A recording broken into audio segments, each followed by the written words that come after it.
পশ্চিম ধনতলা এলাকায়। আমরা সেই বাড়িতে এসে পৌঁছেছি, যেই বাড়ির এক যুবতী গতকাল মৃত্যুর মুখ থেকে বেঁচে এসেছে বললেই চলে। আপনাদের সকলকে জানিয়ে রাখি, শিলিগুড়ির সেবক রোডে একটি ভয়ঙ্কর ঘটনা ঘটে গিয়েছে গতকাল দুপুর নাগাদ। আপনারা জানেন, সকাল নাগাদ রাস্তায় পথ চলতে হঠাৎই সেই যুবতী স্কুটি নিয়ে যাচ্ছিল।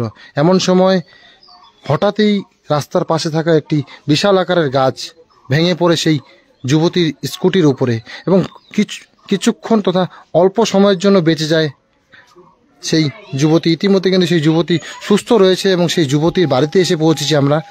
এবং দেখতে পাচ্ছেন আপনারা, এই যুবতীর বাড়ি, যিনি কিনা গতকাল মৃত্যুর মুখ থেকে বেঁচে এসেছে। এবং যদিও তিনি কিছুটা অসুস্থ রয়েছে বর্তমানে, তার বাড়িতে তিনি শয্যাশায়ী রয়েছে এবং তার প্রতিক্রিয়া আমরা শুনে নেব। ইতিমধ্যেই তার বাড়িতে এসে পৌঁছেছি, আপনারা দেখতে পাচ্ছেন তার বাড়ির ফ্যামিলির লোকজন রয়েছে।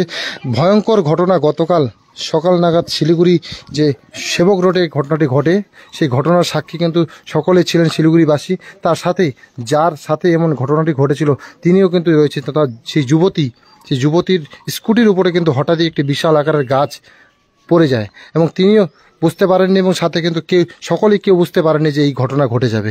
হঠাৎই রাস্তার পাশে থাকা একটি টোটো ছিল এবং সেই টোটোর পাশ দিয়ে কিন্তু সেই যুবতী স্কুটি নিয়ে যাচ্ছিল, এবং এমন সময় সেই যুবতীর স্কুটির উপরে হঠাৎই ভেঙে পড়ে গাছটি। আপনারা দেখতে পাচ্ছেন, এই সেই যুবতী গতকাল প্রাণে বেঁচে যান এবং মৃত্যুর মুখ থেকে কিন্তু বেঁচে আসেন। ইতিমধ্যে আপনারা দেখতে পাচ্ছেন তিনি কিছুটা অসুস্থ বোধ করছে।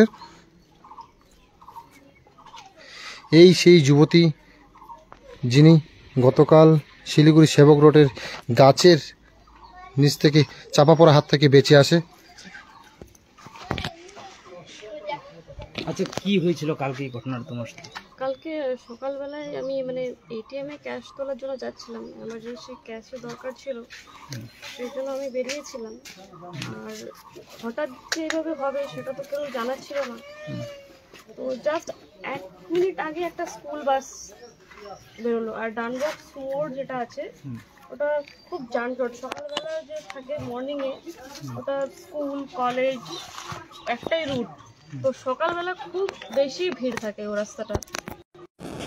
তো দেখলাম, আমি জাস্ট আমার এতটা মনে আছে যে স্কুল বাস একটা আমার আগে বেরোইছে। তো ভাগ্যটা ভালো ছিল যে ছোট ছোট বাচ্চাগুলোর উপরে ক্ষতিটা হয়নি, স্কুলের বাসটার উপরে কোনো ক্ষতি হয়নি, আমার উপরেই পড়েছিল। তো ওই মুহূর্তে তো আমি কিছু বলতে পারছি না যে এক্স্যাক্টলি কি ঘটেছে আমার সাথে। তো স্থানীয় লোকগুলো নিয়ে গেছে হসপিটালে। তো ওখানে ফার্স্ট এড করার পর 2 ঘন্টা আমি বাইরেই বেঞ্চের মধ্যে শুয়েছিলাম। এক্সরে করতে মোটামুটি 2.5 ঘন্টা লেগে গেছে। তো এক্সরে রিপোর্ট যেহেতু আমার হাড় ভাঙেনি, তো সঙ্গে সঙ্গে ডিসচার্জ করে দিয়েছে ডাক্তার। ট্রিটমেন্টে তো খুব বেশি চেক আপ করলো সেরকম কিছু না। তারপরে আমি বাড়ি চলে গেছি, বাড়ি আমার মা বাবা নিয়ে গেছে। সারা রাত আমি ঘুমোতে পারিনি, ইঞ্জেকশন দিয়েছিল ডাক্তার, সেই জন্য হয়তো আমি ব্যথাটা বুঝতে পারিনি। কালকে সারা রাত আমি ঘুমোতে পারিনি। ভোরবেলা 4টা নাগাদ আমার মা আমার বাবা হসপিটাল মেডিকেলে নিয়ে গেছে। মেডিকেলে নিয়ে যাওয়ার পর তো ডাক্তার ওখানেও ভর্তি নেয়নি। তো এখানে ফুলবাড়িতে আমরা এসেছিলাম মহারাজাতে ট্রিটমেন্টের জন্য। তো মহারাজাতে তো অনেক এক্সপেন্সিভ মহারাজা। তোমার যেহেতু স্পাইন কর্ডে লেগেছে, সেটা এখনো পর্যন্ত কি ক্লিয়ারিফাই হয়নি, যেহেতু ওই জায়গাটা এক্সরেই হয়নি, স্পাইন কর্ডে এক্সরে হয়নি। আমাদের বাড়ি হচ্ছে দাদাভাই কলোনি, হরিমোহন রায় রোড, ওয়ার্ড নম্বর 43। আচ্ছা, কোথায় যাচ্ছিলে সকালে? সকালে আমি জাস্ট এটিএমেই যাচ্ছিলাম। আর সকাল মোটামুটি অনেকটাই সকাল ছিল, 8টার দিকে। আমি এটাও শুনেছি স্থানীয় কিছু লোকদের কাছ থেকে যে একদিন আগে পুরসভার কিছু লোক এসেছিল গাছটা কাটার জন্য। অনেক রাত হওয়ার কারণে গাছটা কাটা হয়নি, অর্ধেকটা কেটে ওরা চলে গেছে। গাছটা খুবই পুরনো ছিল, তো এটা লুক আউট ছিল পুরসভার নিগমের যে গাছটা পুরনো, গাছটা অনেকটাই। আর খুব যানজট ওই রাস্তাটা, স্কুল কলেজে পড়ুয়ারা সবসময় যাতায়াত করে। তো গাছটা তো আগেই কেটে সরানো, প্রশাসন কি দুর্ঘটনাটার অপেক্ষা করছিল যে একটা দুর্ঘটনা ঘটবে তারপরে গাছটা কেটে ফেলা হবে? মানে তুমি যখন যাচ্ছিলে চলন্ত অবস্থায় গাছ তোমার উপর পড়ে হ্যাঁ আমি যদি 1-2 মিনিট আগেই জানতাম তাহলে তো আগেই দাঁড়িয়ে দিতাম গাড়িটা তো হঠাৎ আমার উপরে গাছটা পড়েছে না। গাড়িটার কি রকম? গাড়িটা আমার অবস্থা খারাপ, একবারে 2 টুকরো হয়ে গেছে গাড়িটা এখনো থানায় পড়ে আছে আমার। মানে খুব মানে ভাগ্যের জোরেই প্রাণী বেঁচে গেছে। ভাগ্যের জোরেই বেঁচে, মানে ভগবান স্বয়ং মানে হাতে আমাকে বাঁচিয়েছে। আল্লাহ লাখ শুকরিয়া। এই যে আজকে ফুলবাড়িতে আসে, এখানে কার বাড়ি আছে? এখানে আমার জাম্মুর বাড়ি আছে, এখানে মহারাজা নার্সিংহোম কাছে। তো সরকারি হাসপাতালে যেহেতু ট্রিটমেন্ট হচ্ছে না তাহলে আমরা যাই, কিন্তু মহারাজাতে খুবই এক্সপেন্সিভ। ওরা বলে দিয়েছে যে অনেক টাকা খরচা হবে, আপনারা একবার ভাবনা চিন্তা করুন তারপরে আপনারা আসুন। পৌরসভা থেকে কিছু বলেছে কিছু? তো ওরা তো এখনো খোঁজ খবর নিতে আসেনি। খোঁজ খবর তো আগে নিতে হয়। এত বড় একটা ইনসিডেন্ট, ভিডিওটা সিসিটিভি ফুটেজটা ভাইরাল হয়েছে আর সবাই আমাকে তো চেনে। আবার ওয়ার্ড নাম্বার 43 আমাদের ওখানে যে আছে কাউন্সিলর, তারাও তো এখনো পর্যন্ত বাড়িতে আসেনি। কি করো তুমি? কিছু করো? আমি তো কলকাতায় আপাতত জব করছি আর ওখানেই মাস্টার্স করছি। কি নাম বললে? মেঘনা হোসনেহারা খাতুন।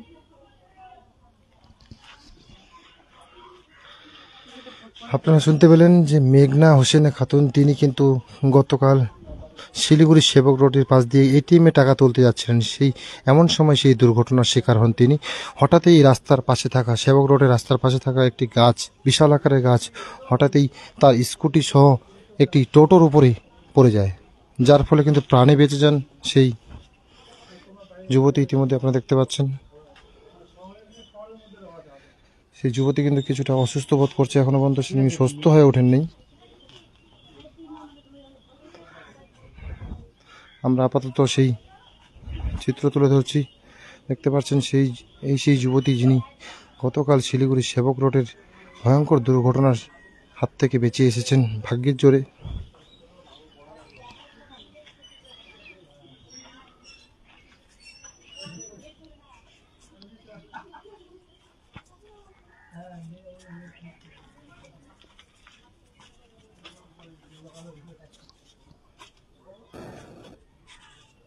আপনার কি হয়? हम घुटने में प्रॉब्लम है, करेक्ट? सीढ़ी चढ़ने में और उतरने में प्रॉब्लम लग रहा है आपको, correct? He showed her X-ray also. Based on evidence, it is diagnosed OA knee, correct? Correct.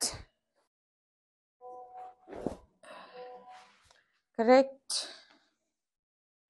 And 3, 2, 1, go. Perfect. And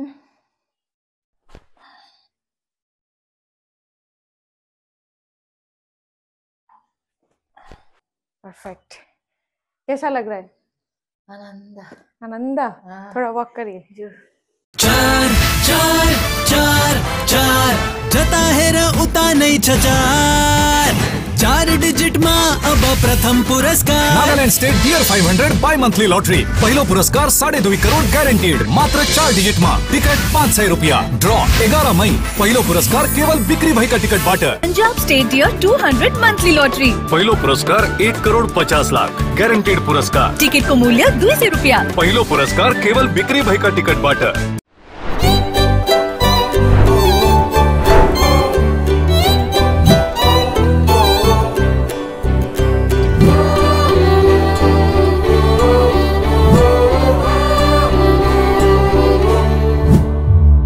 Life is good, damn